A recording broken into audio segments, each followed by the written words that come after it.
Hi, everybody, and welcome to our webinar today. I'm just going to give it a couple seconds for a few people to join, and then we can kick things off.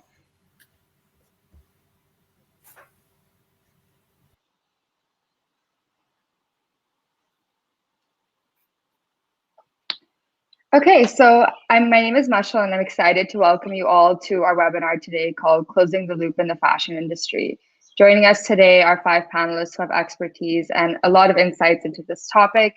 During the discussion, if you have any questions, please feel free to type them out in the questions tab on the right-hand side, and we'll get to them after the discussion. Just a little bit about Green Story. So our vision is to enable every consumer to ask, what's my impact before they make a purchase? As a company, we work with brands from startups to global giants to measure the impact of their supply chains and visualize it for customers, and then as well offset the unavoidable emissions. Without further ado, I'd like to introduce our moderator today. Leah Barrett holds a BSc in Textiles and Clothing from Mumbai University and an MA in Sustainability Studies from Trent University. She teaches fashion management and sustainable fashion at George Brown College School of Fashion and the Fashion Exchange. Her subject matter expertise covers sustainable fiber optimization, sustainable fashion perspectives and discourses, domestic and global apparel sourcing, and apparel quality control. Over to you, Leah. Hey everyone, welcome. I'm so happy to be here. Yes, as Michelle said, I'm a faculty member at George Brown College. I teach sustainability and sourcing, and webinars like this are a great way for me to keep teaching and learning. So thank you to Green Story for making this possible. I have worked for 30 plus years in the industry. Before Canada, I worked in India and in Hong Kong. This is where I witnessed the apparel supply chain firsthand. I'm able to speak on those issues. I'm a member of the Circular Economy Working Group for the City of Toronto, and my research is in user-centered design and how circular practices can, extend user satisfaction. I'm very interested in that because it has benefit for local designers as well as for artisans. I'll be your moderator, and more on that after our panelists will introduce themselves first. So go ahead. Lavinia, would you like to go? Yes. Hello, everybody. My name is Lavinia. I'm the Corporate Responsibility Manager of Armed Angels. Armed Angels is an eco and fair fashion brand from Germany, on the market since 14 years. Basically, our DNA is sustainability, but we realized that sustainability is not enough and that we need to think about more intelligent and regenerative systems. So we are right now in the process of implementing circularity. And I give over to, shall I name somebody? Margaret. Thanks. Yeah, my name is Margot. I'm here from Koyuchi. We are a San Francisco-based brand that will celebrate its 30th year anniversary this December. Koyuchi makes home textiles using only natural and organic fibers. You can find us online or in store, including our own retail space in Point Reyes, California, which is actually where we were founded. At Koyuchi, we believe that comfort doesn't begin with design, but it requires respect and inquiry at every step in the process, from soil, chemistry, and our fabrics, the partners we choose to bring our products to life. So I've been with the company since 2012, and much of the work I currently do is in this area. At its core, Koyuchi has always been about celebrating the natural world through textiles.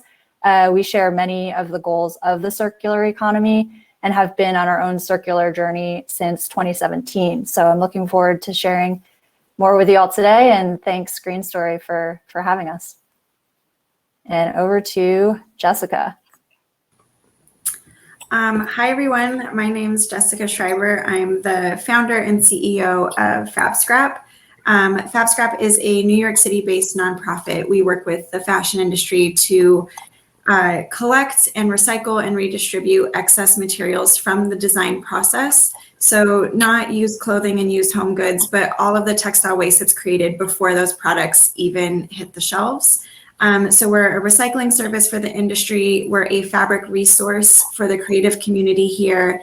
And we have a volunteer and education program as well to bring people further into the fold of textile waste and give them other options. Oh, and Caspar, I'll pass it. Oh, Caspar, you're on mute. Now I'm unmute. Thank you. My name is Caspar. I work for Dyco Textile Systems, a Dutch company.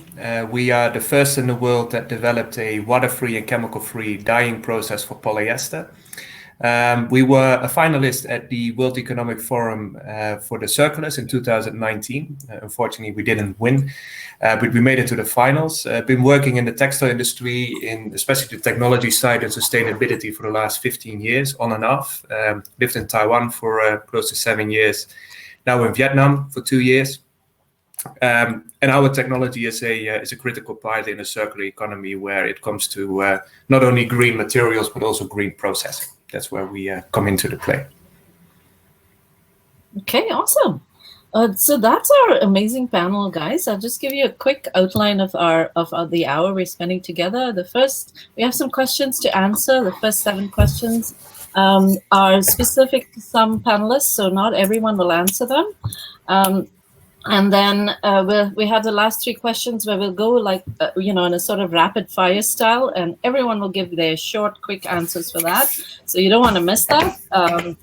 So I'm going to just, to begin this discussion, talk about how the circular economy is generally, described at the moment. We lack clear definitions, but I'll read, what is the circular economy to kick us off. A common description from the Ellen MacArthur Foundation is it looks beyond the current take, make, waste, extractive industrial model.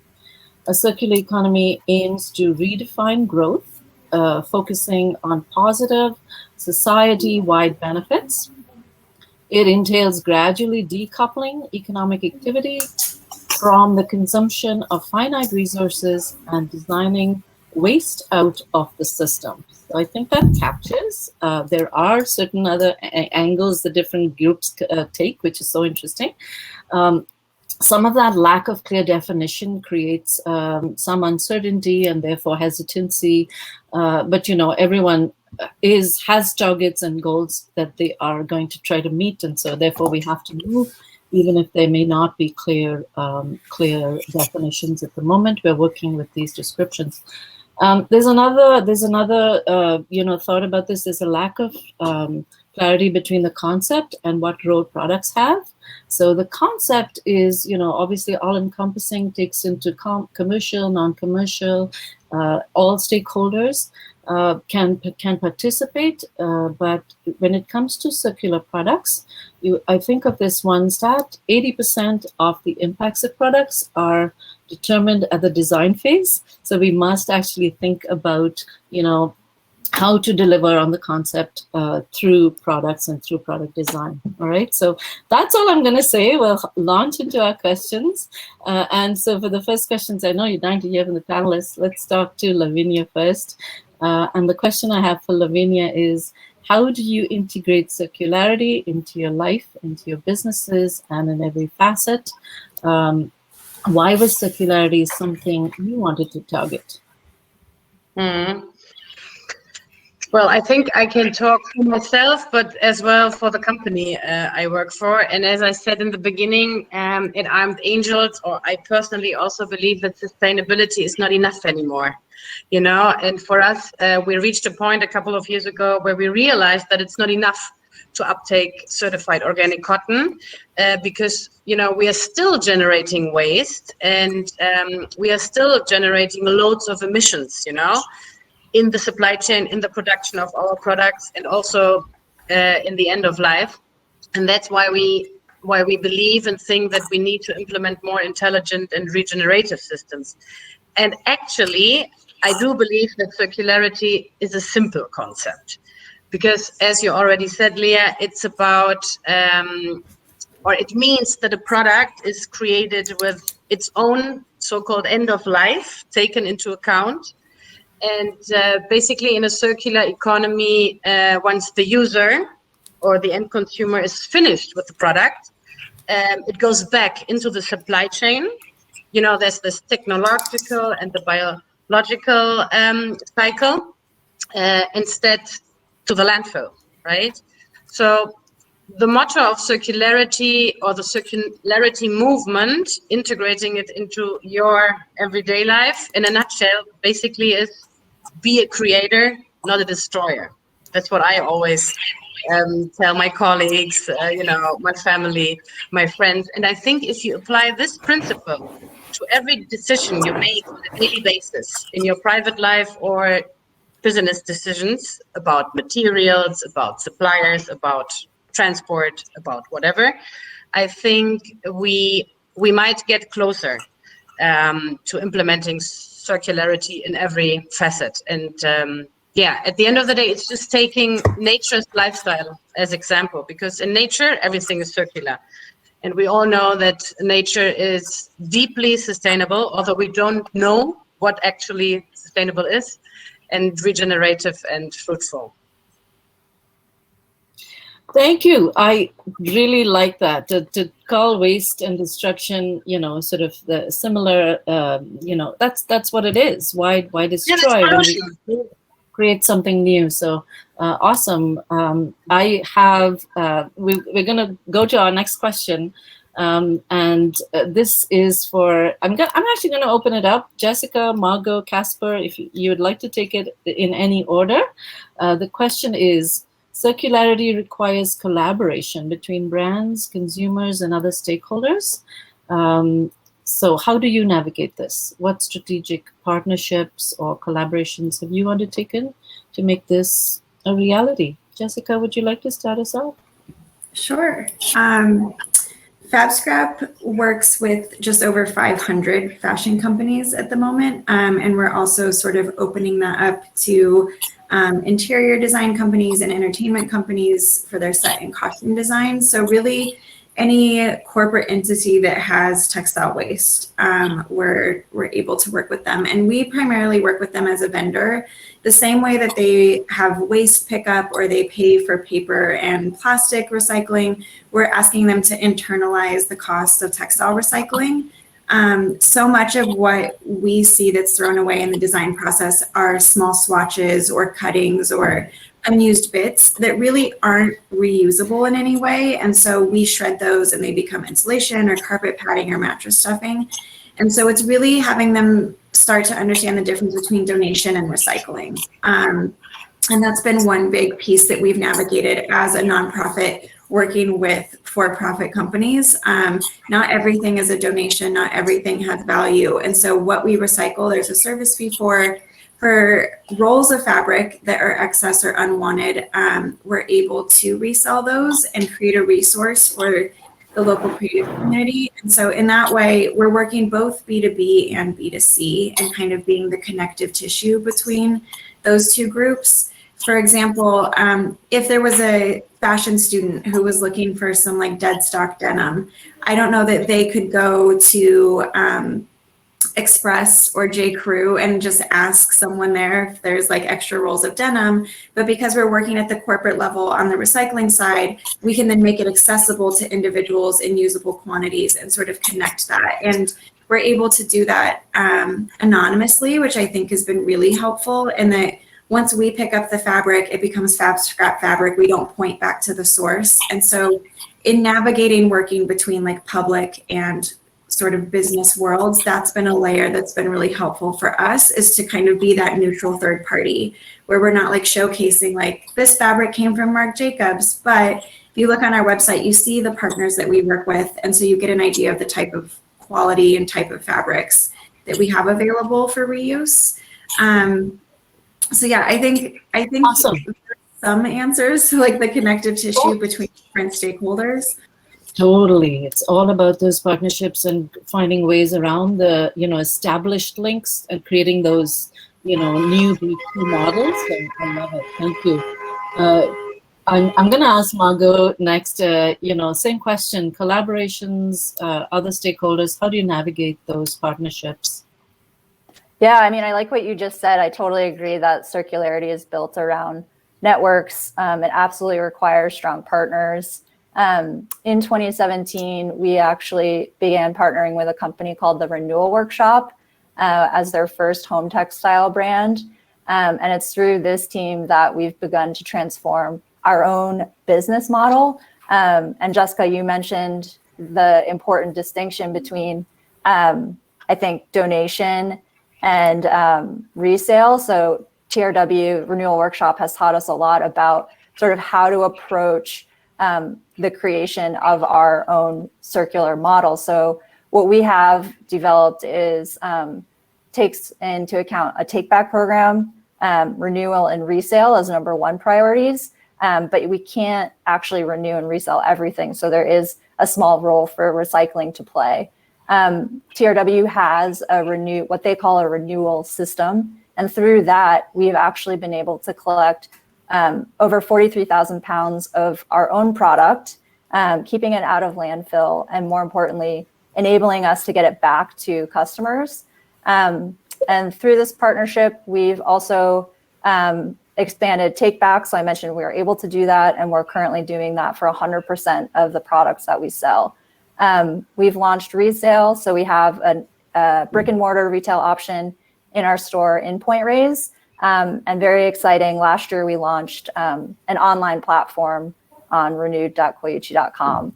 I think another example of a key partnership that I can share is last year we launched a program called the Full Circle Blanket. And it was the first product made from a combination of recycled product and then virgin organic cotton, where 100% of the used product was actually our own. So it took 2 years, I want to say, of conversation, research and development. It not only involved the Renewal Workshop and our own normal blanket vendor, but it also required that we work with a new supplier for us, which was Recover. And they are, many people know them. They specialize in recycling and really have expertise there. So the most important part of that journey for us was figuring out how to use Koyuchi material exclusively, so we could continue to deliver like the standard of quality and the traceability that our customers come to expect from us. Wonderful. I'm a huge fan, and I'm just hearing so much more than I even knew. So about ways that you guys can work with the Renewal Workshop. So that's awesome. I think Caspar's going to have a slightly different take on this part. But it's not so much different. Our position is different in the value chain, of course. Our journey is now, I think, 10 years, where we developed the.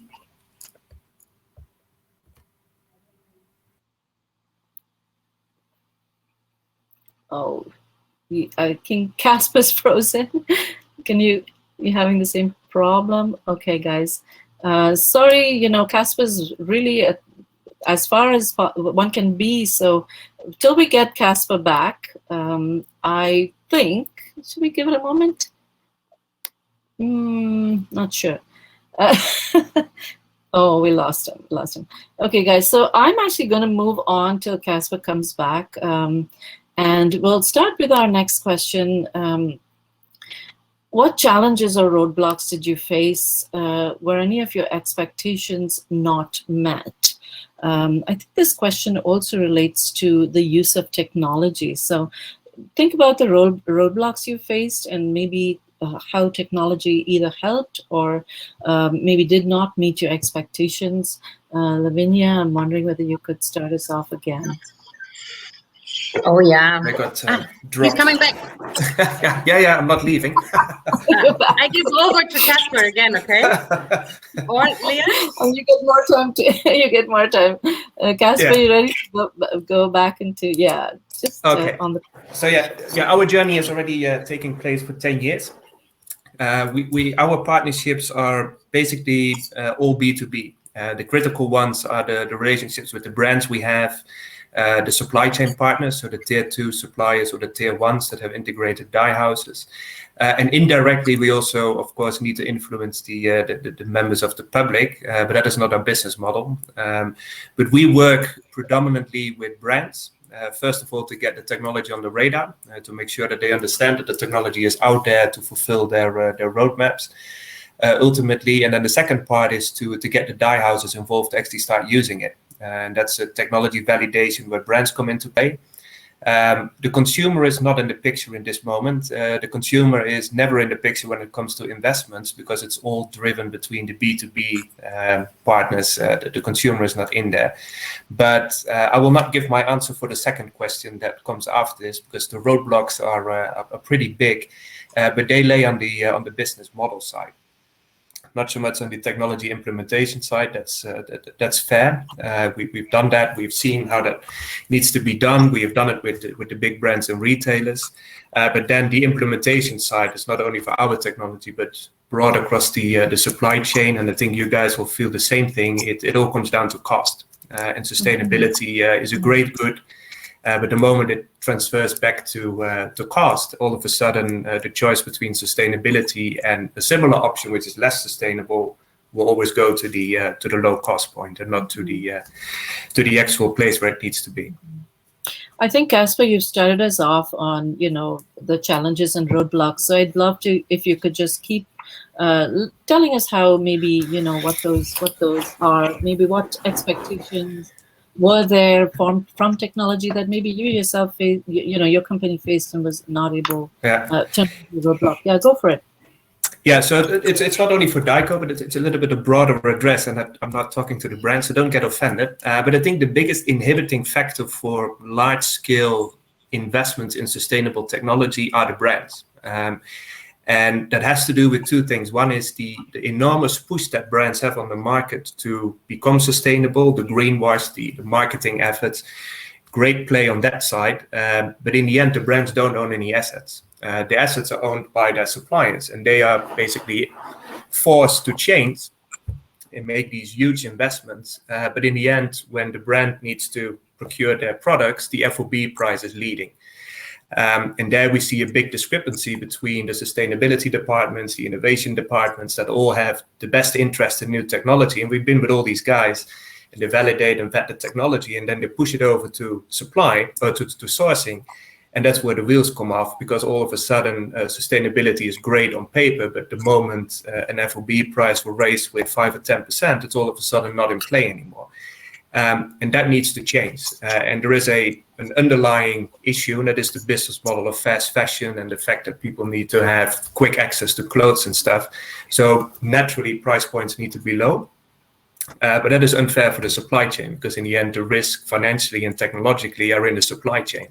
And that's the biggest inhibiting factor for either on the material side. So in our case, it's all about recycled polyester. The investments there to get to recycled polyester in capacities that people need, nobody will make these investments if you don't have a proper return. And if you, on the procurement side, still value, for example, recycled polyester the same as virgin polyester and don't accept that the costs are a little bit higher, then we have a problem, because then we never get to full-scale implementation. And our counterparts are, we talk about the biggest brands in the world. So these guys, they have the funds, they have the market reach to actually do this. But that's not working. It's there, the system breaks down. And now we see a change, so that's good. So it's not all critique and negative.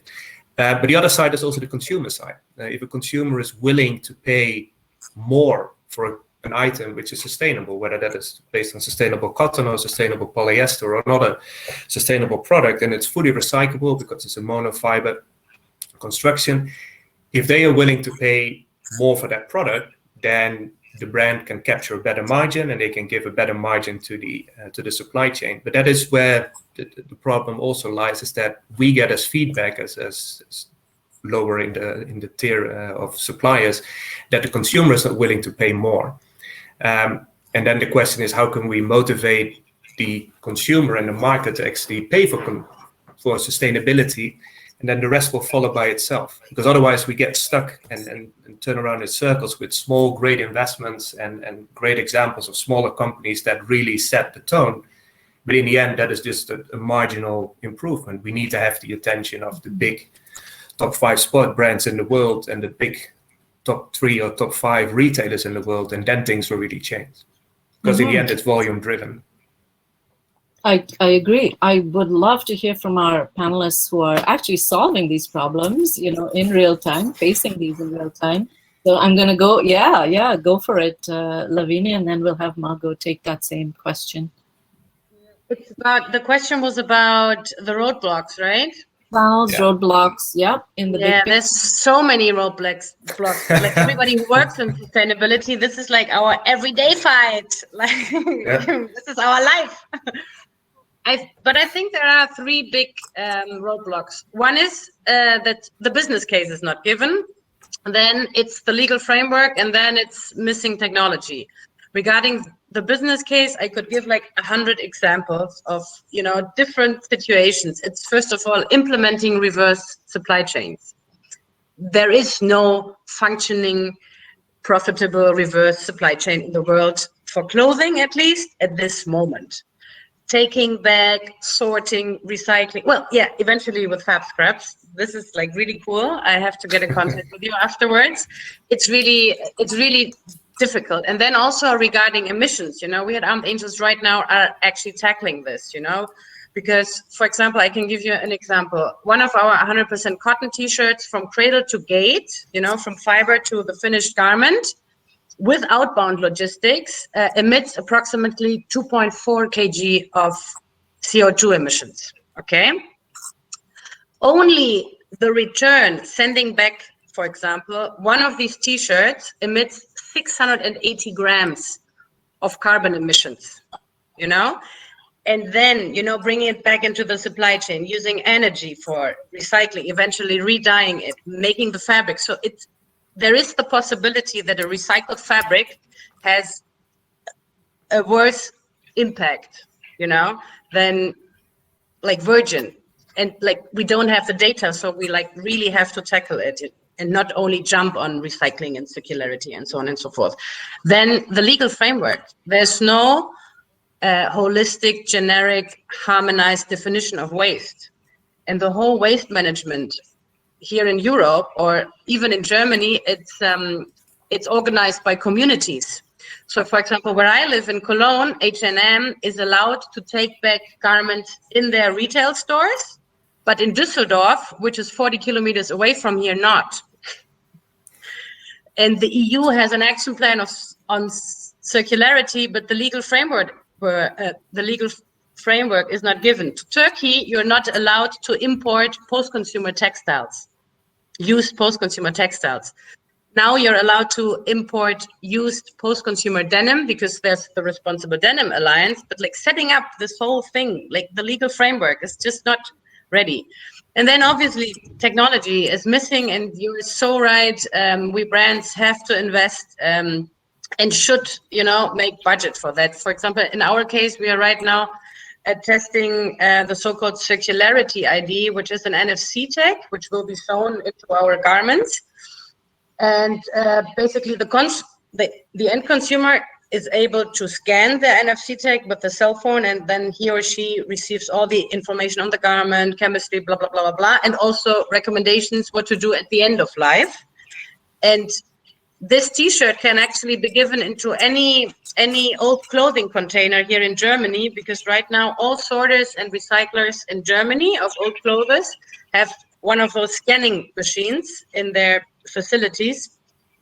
So when the used T-shirt gets there, it gets scanned, and then depending on the criteria, it gets resold, it gets leased, it gets recycled, and so on and so forth. But yeah, it's like the business case, legal framework, technology. Yeah. Wonderful. Yeah, such great examples. Thank you. I want to follow up on all of those.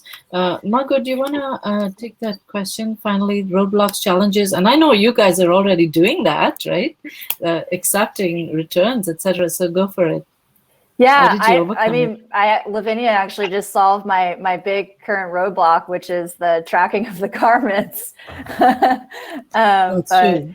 Yeah, no, you really outlined, I think, what the challenges are in a very succinct way. I can give one small example again from our partnership with TRW and the recycled blanket we worked on, which is a challenge for the entire industry, which is fiber content.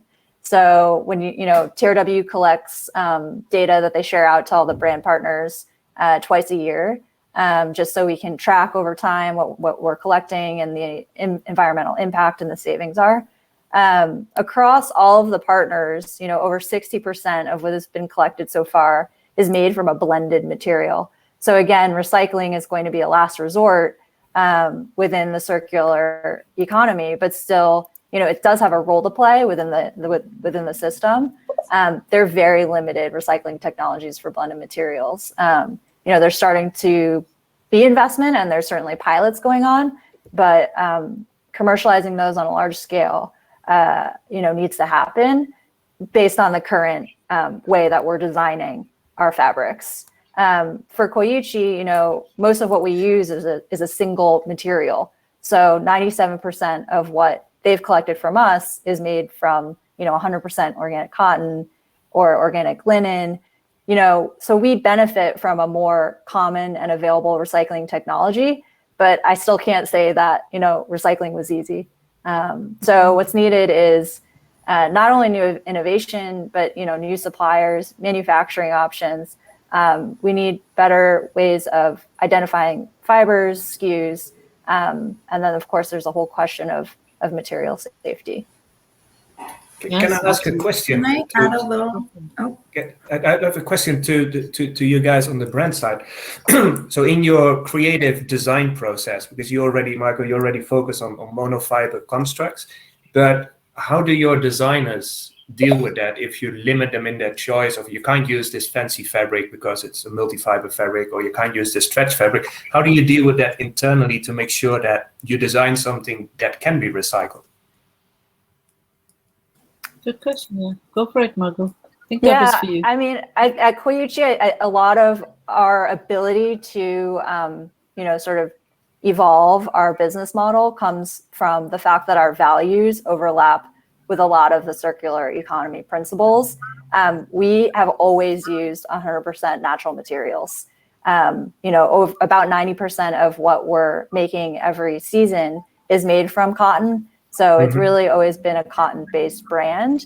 We have had a lot of conversations of how to evolve our fiber mix, but all within natural materials. So we're not using any spandex or even regenerated cellulosics.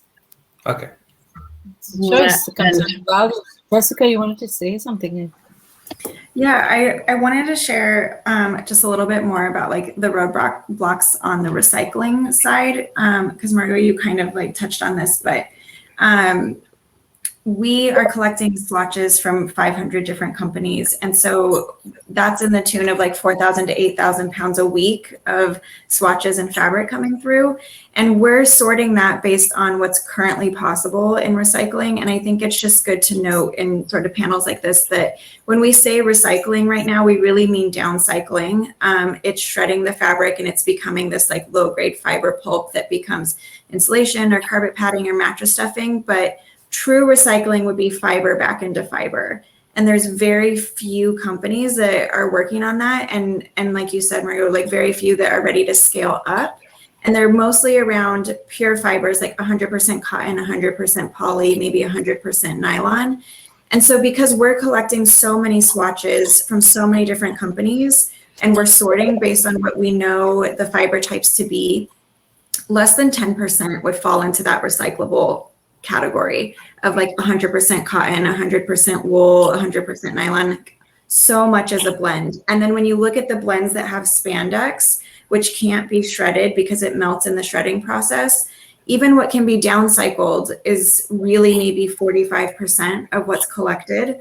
And so there's about, I don't know, another 45 to 50% that can't be recycled and can't be downcycled, and it's because of the blends. And so, yeah, I would say at least end of life, the recycling piece still needs a lot of investment and time. And I like looking at other commodity streams, like if you look at paper and plastic where they're optically sorting with puffs of air and things can be moved at such high volumes. I think some of that is also because textile recycling has lived for so long with nonprofits. And we're just starting to see for-profit companies start to get involved in textile recycling. And so there's more investment and time that's needed there. That's an interesting insight. Thank you. Wow. I would really like to see these worlds, melt, bring all this information and solve both the reverse logistics as well as these recycling issues. Amazing, great insights, guys. I think we've covered so many questions in various ways. So this is a clear new area. We want to talk about how do we communicate a circular business model to a consumer? What do consumers, sort of understand or attach or gravitate to? I'm not sure people are ready to hear that's a circular t-shirt, go buy it. So how do you communicate that circular business model to your consumers? Who would like to go? I'm open. Margot, would you like to take this question since you're Sure. Yeah, I feel like I've talked a lot, but happy to speak briefly. So as I mentioned, I think what has enabled us to work so much within the circular economy as much as we can is really that our values, the founding values of the brand, have such strong alignment, and our priorities really have been able to evolve through the lens of the circular economy and the principles of circularity. So actually our communication about what we're doing has really been embedded within our regular marketing strategy. So we call our system Second Home. There's content on our website, our regular website, social media. We speak about it through our regular emails and ads. And then we have our PR that's speaking directly to consumers. In terms of the full circle blanket, I think, Lavinia, you mentioned recycling. We have to be careful that the impacts of recycling something could actually exceed making a normal new product.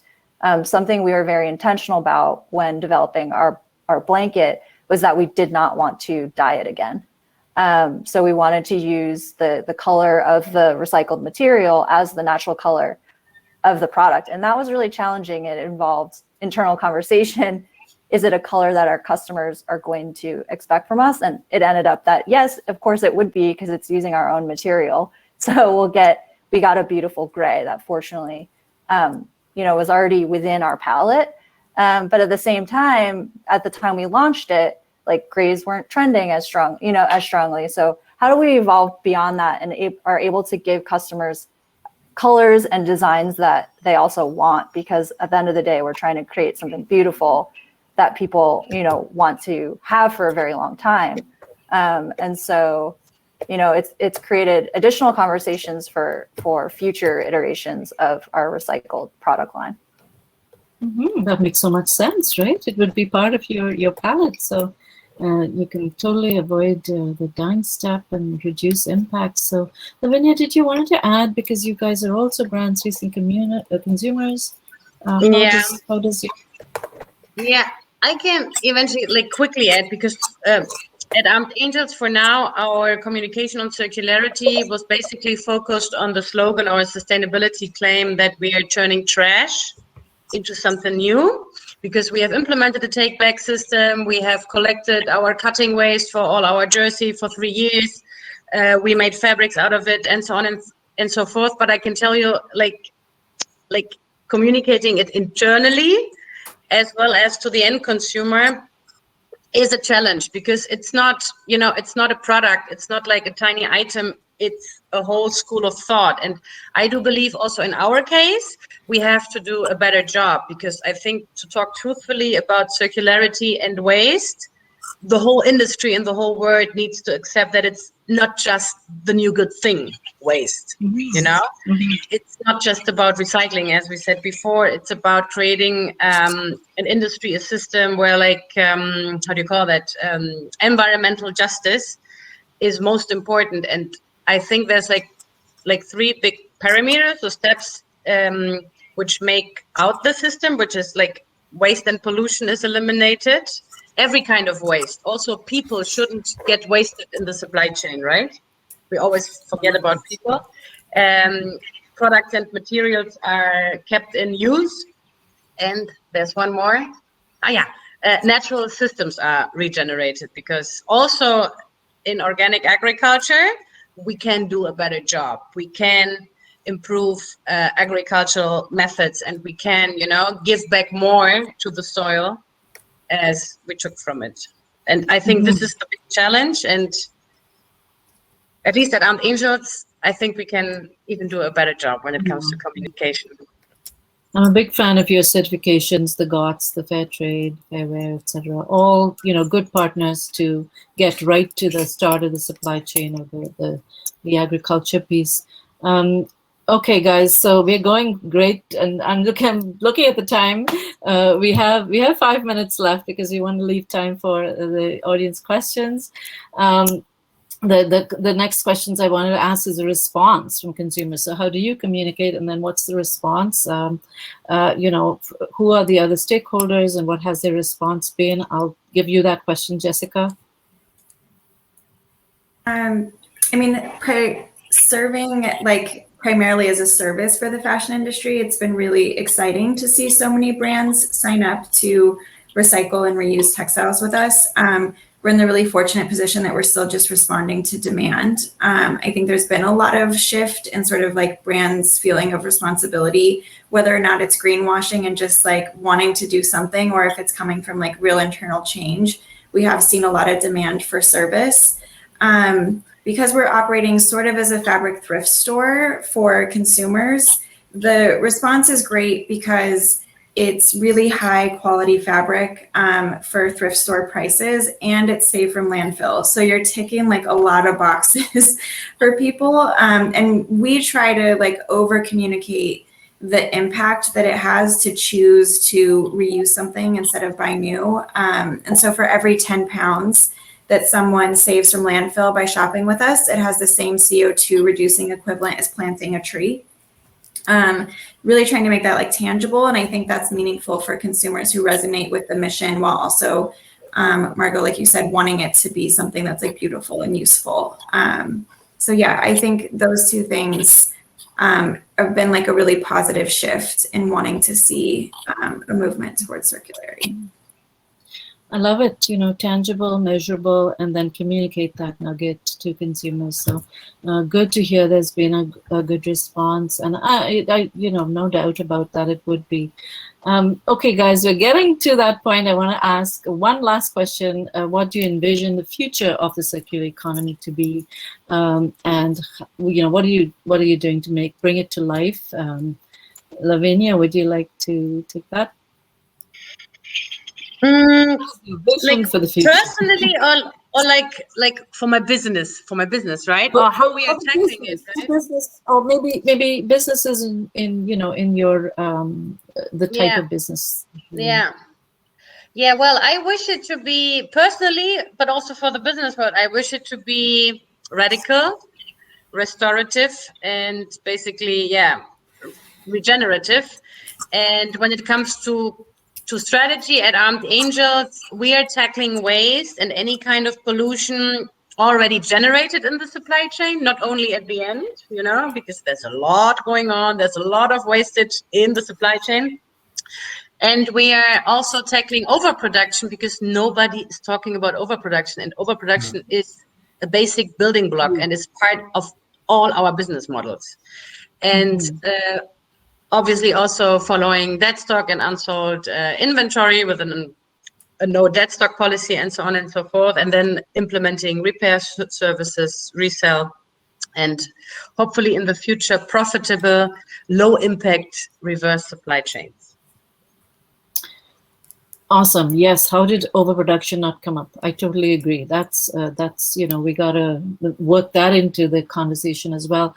But guys, we're running out of time, so I'm going to begin those rapid fire rounds. We have three questions. Give you 10 seconds, your quickest response. Let's begin. I'm going to ask Caspar first.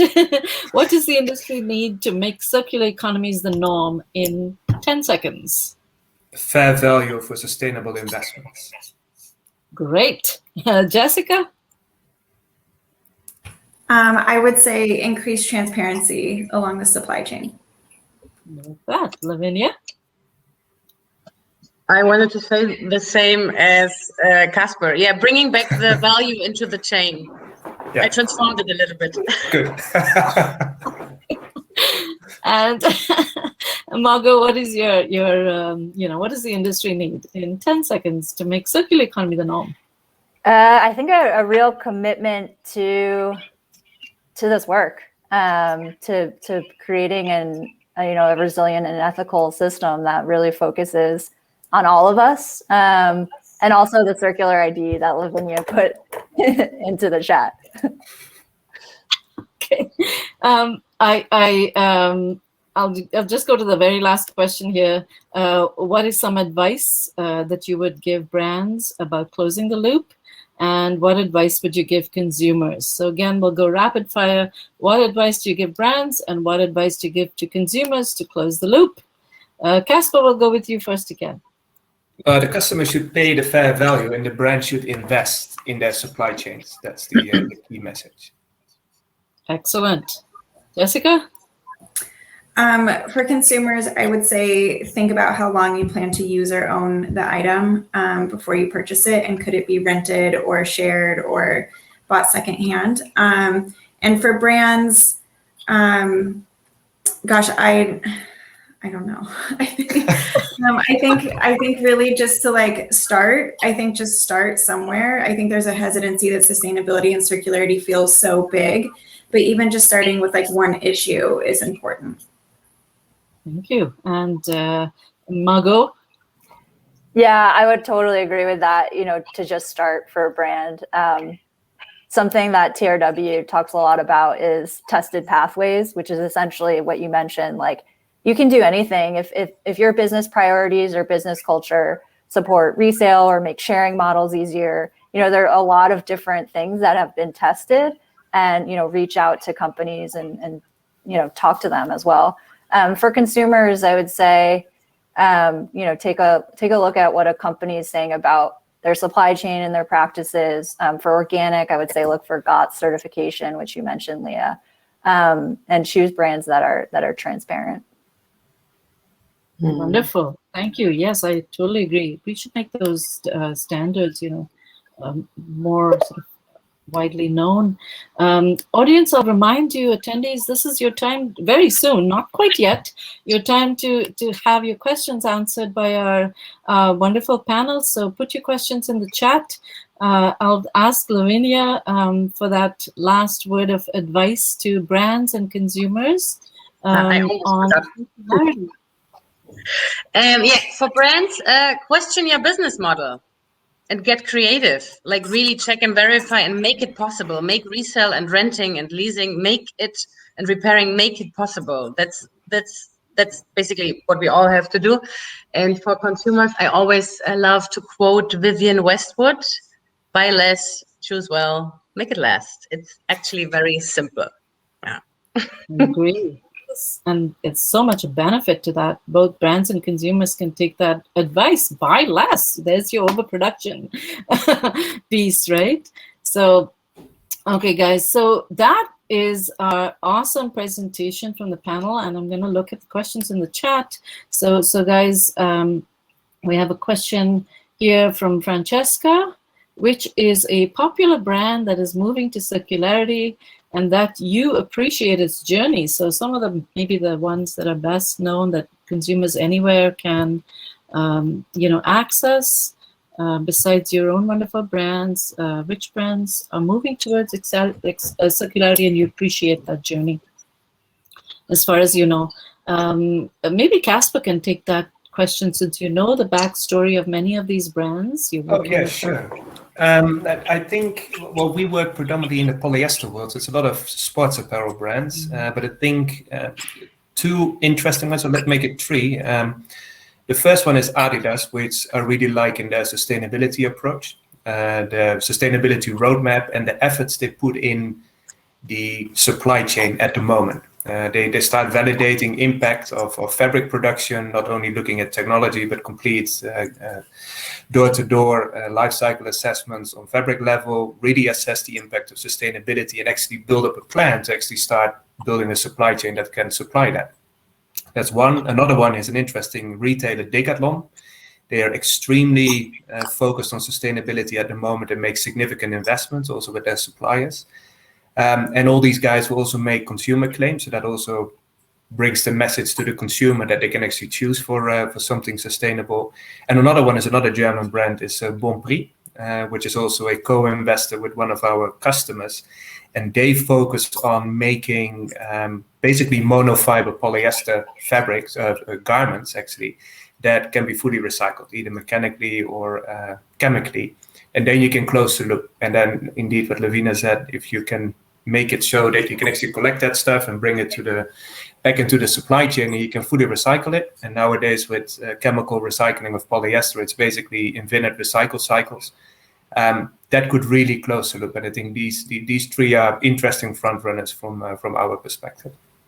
Wonderful, thank you. We have so many questions, so I'll move to the next one. It's from Sebastian. It could be for Lavinia, Margot, or Jessica. What are the steps you are taking as a company to have control over your recycling process for pre- and post-consumer waste? Some of this you've already answered, but if you had anything you wanted to add here, it's just another supplier in our supplier base. It's just another partner, and we have the same ecological and social standard requirements. We're doing the same due diligence checks. I think our job in terms of requirements is the same. It's control and trust, obviously. And partnerships, I hear that again. Yeah, excellent. Marco or Jessica, do you want to add? I will just add that it was important for us to work with Recover for several different reasons. I mean, they have such expertise in recycling, but they also had a standard, and as a brand that works within GOTS, it's important for us to have that chain of custody and traceability to know 100%, even though the recycled material came from Renewal Workshop, where we know they are consolidating our materials together, and there's not going to be any room for contamination. We can then trust that there's also documents, since that material then had to travel to several different places. So having that is important. I can just share a little bit about what we share with companies who recycle with us for context. So we weigh everything that we receive from companies. We weigh it as it's sorted into 8 or 9 different categories. And then we provide that information upon request, but as a nice printed report every year. So part of that is giving information back to the company so that they can make better decisions about what is in their textile waste stream and what end options exist. And then for proprietary material that they're recycling with us, which means they don't want it reused for intellectual property reasons, we provide certificates of destruction. So that they know that it was picked up, kept secure, and then securely destroyed through our recycling process, because the alternative to that is normally incineration. So really trying to provide documentation and transparency in what we do so that they feel comfortable with the process. Okay, we have more questions from Mikhail. The sustainable technologies are usually more expensive than traditional. That gives the producer the reasons to save on the workforce. So does that come out of the pocket of the workforce? How do you deal with that pressure on probably the most important stakeholder, the people involved in production? This is a solid question. We did talk about it, but is there a way to sort of ensure that the use of those technologies don't come from the spending on the labor pool? So sorry. Yeah. Well, first of all, you have to recognize that any sustainable technology that is developed takes up to 10 years to fully come to life with a, let's say, state-of-the-art product. And those investments are enormous. The millions and millions of dollars invested in getting a technology to the point where you can actually use it in the industry. But you compete with an industry that is fully developed, right? You compete with a very solid, robust infrastructure that is fully amortized. So there is always an investment discrepancy because you need to recoup the investment costs in R&D. So by definition, new technologies are more expensive. But they don't always lead to less labor. If I look at what the most sustainable technologies are that are currently being implemented in dye houses and in tier ones or integrated tier ones, they don't really cut out the labor force, because labor is not contributing to an unsustainable product. Not at all, actually. They're not even factored in. But when you talk about eliminating labor from the equation, you talk about the efficiency investments that people do, for example, in the garment industry, where you try to cut off labors because that is in the end the cost driver. But those investments, in my opinion, are not sustainable, because sustainability is not only investing in the future, but also keeping your business running. And if you eliminate people from the equation, you're not investing in sustainability for, let's say, people and planet. But a lot of the investments currently made in new technologies are not by definition eliminating people, not at all. They still require the same labor force, but you could argue they might require more higher skilled people. But that's a different discussion. But in our opinion, they're not focused on eliminating people from the equation. The cost driver is not from that. It's recouping the R&D cost. Right. So it's often two different pools almost, and hasn't really got there because they are new technologies. Interesting. So more questions, guys. Just give me a sec. Well, I'm going to scroll back. There was a question from Jason. What role do you see enhanced recycling, non-mechanical, chemical, or hydrothermal playing in a future circular economy? Again, anything you can think of to add. We have talked about it. Go, Lavinia. Yeah, that's a question I'm always asked, and I think it'll change, eventually. Right now, when it comes to cotton, it's mechanical recycling, but we all know it's a staple fiber. It gets shorter. And I do believe eventually in 2 years, it will be chemical recycling in a closed loop process, like a lyocell process, making out of cotton scraps, eventually like a lyocell fiber or a regenerated fiber. And I think, as technology is, improving and evolving, it'll be a switch in between the three, and depending on the material and the fiber, we have to observe and implement the best practice technology at the moment, and then check investment, if this makes sense for the future. But this is a question, I think there is no clear answer to it. Mm-hmm. Yeah. But I do appreciate that insight. We have those technologies in the lyocell processor. That's very interesting. Another great question here, guys, from Sarah. How do you as brands tackle growth? Logically, when a brand grows, which is economically good, you also waste more. What measures are implemented to tackle this paradox? I do see this as a question for perhaps the really major multinationals, but I guess maybe you can talk about why, what sort of values were built in to maybe avoid that unbridled growth. I'm not sure whether your companies are having these conversations, but it'd be nice to hear. So anyone who would like to go, just go for it. Go, Lavinia. Yeah, you could talk about it for sure. Yeah, I think it's also not so easy to respond because we don't have data. At least what I can say for Armed Angels, obviously, when we are growing and selling more garments, we are generating more waste because we're selling more garments, right? Because we don't have any control about what the fuck the end consumer is doing with our t-shirts, But what I can say, it's like generic economies of scale in production.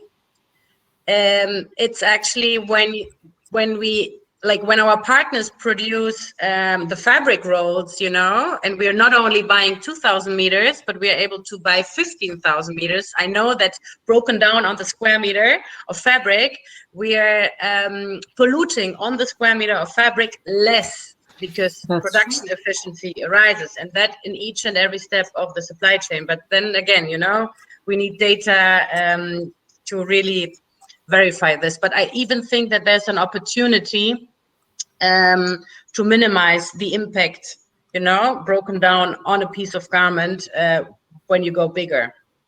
Mm-hmm. That is an interesting paradox, because I know that people make that argument for sustainability, right? That scale saves, but then you also lose control. No. Like when we talk about like the sewing unit, for example, smaller brands, I mean, I don't want to say anything against smaller brands, but smaller brands are producing 500 pieces, you know, of one garment. And normally a seamstress needs at least 500 pieces to get the quality right, you know, and then she can start, you know, sewing the 3,000 to 5,000 pieces, and then you don't have any waste. In general, no waste. You don't have any quality problems. So it's like baking it's like baking at home, you know. You do it once and eventually you have to throw it away. But if you do it like 10 times, you exactly know what to put in and how to make it. Yeah, I think growth is a very large question. I would love to hear from him, but I just realized it is 1 o'clock. We ran out of time while we were enjoying this conversation. I hope I got everyone's questions. We had so many questions come in. So guys, I have been trying to, you know, pay attention to them as much as possible. And I think we did actually. So we did really well. I see that Michelle is back online. So I'm going to hand it back to you, Michelle. Yeah, for sure. Thank you all. I just want to wrap up. Thank you all for a super engaging and interesting discussion, and the entire audience for taking the time to listen and for all your questions. If you guys have any questions, feel free to put them in the chat box or contact us on any social media channel, and we'll try to get back to you on them. Other than that, stay tuned for the replay link if you want to revisit any points of the conversation, as well as a summary blog that we'll be sharing on Green Story's website to kind of wrap things up and make it as concise as possible. But other than that, thank you all for taking the time today, and a huge thank you to our panelists and Leah for moderating the session. Very welcome. Thank you, Green Story. We need more of these conversations. Thank you, Leah. For sure. Thank you so much. Lovely to spend this time with you. Take care, guys.